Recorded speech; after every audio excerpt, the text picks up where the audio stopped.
जीवित पुत्री का व्रत हर साल अश्विन मास के कृष्ण पक्ष की अष्टमी तिथि को जितिया या जीवित पुत्री का व्रत किया जाता है। इस दिन महिलाएं अपने संतान की लंबी आयु व खुशहाली की कामना के लिए निर्जला व्रत रखती है। यह व्रत बहुत कठिन होता है। जितिया व्रत 2023 में कब है? हिंदू पंचांग के अनुसार जीवित पुत्री का व्रत नहाय खाए के साथ 5 अक्टूबर को शुरू होगा। फिर 6 अक्टूबर को 2023 शुक्रवार को निर्जला व्रत रखा जाएगा। जितिया व्रत 2023 शुभ मुहूर्त कब है?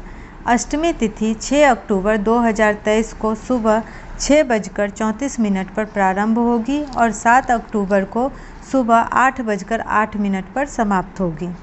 जीवित पुत्री का व्रत पूजन मुहूर्त। जितिया व्रत के दिन सुबह के समय पूजन के शुभ मुहूर्त सुबह 6:16 से 7:45 तक रहेगा।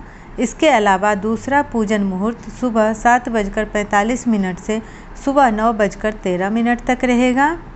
इसके बाद शाम के समय 4:34 से 6:02 तक पूजन किया जाएगा। जितिया व्रत का पारण। इस व्रत का पारण 7 अक्टूबर 2023 को किया जाएगा। व्रत पारण का शुभ समय सुबह 8:10 के बाद होगा। जितिया व्रत से जुड़ी मान्यताएं। जितिया व्रत के पारण में महिलाएं जितिया का लाल रंग का धागा गले में पहनती है। व्रती महिलाएं जितिया का लॉकेट भी धारण करती है।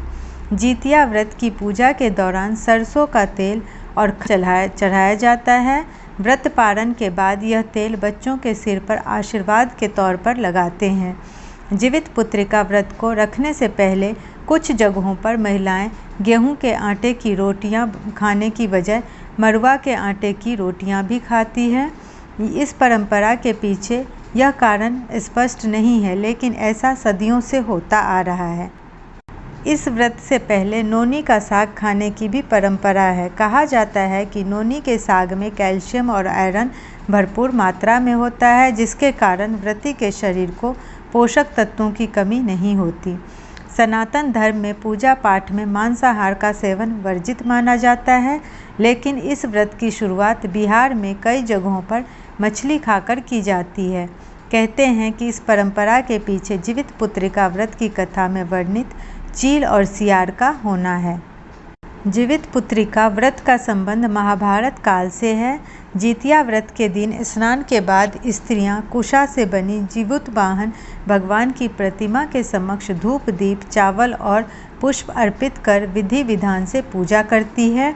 इसके साथ ही व्रत में गाय के गोबर और मिट्टी से चील और सियारिन की मूर्ति बनाई जाती है। पूजा करते हुए उनके माथे पर सिंदूर से टीका लगाते हैं और पूजा में जीवित पुत्री का व्रत कथा जरूर सुनते हैं। एक कथा के अनुसार कहा जाता है कि महाभारत के युद्ध में अपने पिता के मौत के बाद अश्वत्थामा बहुत नाराज था। उसके हृदय में बदले की भावना भड़क रही थी। इसी के चलते वो पांडवों के शिविर में घुस गया। शिविर के अंदर 5 लोग सो रहे थे। अश्वत्थामा ने उन्हें पांडव समझकर मार डाला। वे सभी द्रौपदी के 5 संतानें थीं।